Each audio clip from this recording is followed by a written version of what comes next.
fear on the floor of the New York Stock Exchange as investors worried the country is in the midst of an economic crisis unlike anything seen in decades. Markets around the world are coming off the worst week since the crash of 1929. And millions lost their jobs. The government played a unique role in both the cause and reaction to that crash. One subject to talk about than the financial crisis, but it's actually a very important subject. Whether you know it or not because of your age, I am sure it had an impact on your family and your family's friends. It was a dramatic event, a very dramatic event. And if we draw the wrong conclusions, we're going to make the same mistakes again.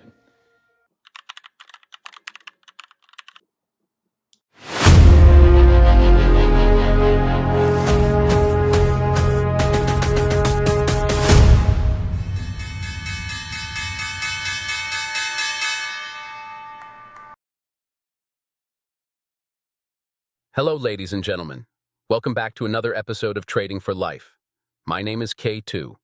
I just want to apologize for not uploading a video last week due to some family matters. Now we're back in full force.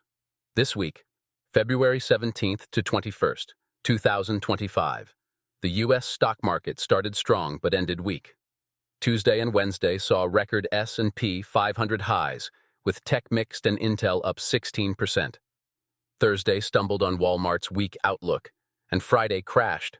Dow down 748 points, S&P 500 off 1.7%, NASDAQ down 2.2%, hit by stagflation fears and a $2.7 trillion options expiration. Weekly losses were S&P 500 minus 1.7%, NASDAQ minus 2.5%, Dow minus 2.5%, and Russell 2000 minus 3.7%. Early gains unraveled quickly. If you like our video, please like and subscribe. Let's review some news now. We'll begin with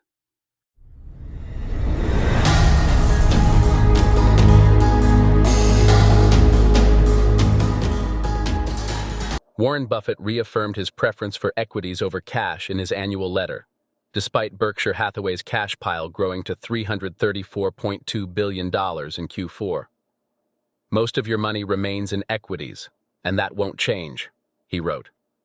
Meanwhile, Q4 operating profit surged 71% to $14.5 billion. Investors closely watch Buffett for clues on cash deployment and market sentiment. Investors are increasingly concerned that the stock market's bull run, which has delivered huge gains over the past 2 years, may be losing momentum. Recent sentiment gauges show rising uncertainty. The American Association of Individual Investors' latest data, released Thursday, reported an 8-week average of bullish sentiment dropping to 33.9%, the lowest since November 2023, while bearish sentiment stayed above its long-term average, though off last week's peak. U.S. stocks had their worst day of 2025 on Friday, with weak economic data taking the blame. The Dow fell 1.7%, its lowest close since January 16, while the S&P 500 and NASDAQ dropped 1.7% and 2.2% respectively. The Russell 2000 tumbled 2.9%, its worst session since December 18. Markets ignore problems until they become unavoidable, and stagflation risks are creeping back, said Stephen Innes of SPI Asset Management. Stagflation, a mix of inflation and stagnant growth, is now back in focus. Bybit, one of the world's largest crypto exchanges, was hacked Friday, with over $1.4 billion in crypto stolen, according to blockchain analytics firms. CEO Ben Zhou confirmed an Ether cold wallet breach, but assured that all customer withdrawals remain normal and client assets are fully backed. The hacker stole 401,347 Ether and various stake tokens, per Nansen. Bybit, headquartered in Dubai, is not available to U.S. investors. Now let's review some data I want to show you guys. Job openings have been declining rapidly, recently reaching 7.6 million. This marks a return to pre-pandemic levels, signaling a potential shift in the labor market. Foreign holdings of U.S. Treasuries saw a significant decline in December, dropping by $49.7 billion, the largest monthly reduction since March 2021. This marked the second consecutive month of selling, following a $30 billion decrease in November. Major foreign holders continued to cut their exposure throughout 2024. China's treasury holdings fell by $76.9 billion, reaching $759.0 billion, the lowest level since 2009. Meanwhile, Japan's holdings dropped by $57.3 billion, bringing its total to $1.06 trillion, the lowest since 2018. The declining demand for U.S. treasuries suggests a shift in global investor sentiment. The supply of new homes for sale has surged, now standing at 9 times the average number of homes sold per month, the highest level since 2022, according to Reventure. At the current sales pace, it would take 9 months to clear the existing inventory, more than double the supply level seen in 2020. Historically, there have only been 4 periods with higher months of supply, 3 of which occurred during recessions. Meanwhile, the number of new single-family homes for sale has climbed to 494,000, the highest since the 2008 financial crisis. This growing imbalance suggests that price cuts may be on the horizon. The U.S. federal government employs 2.7 million people, with annual wages totaling $400 billion.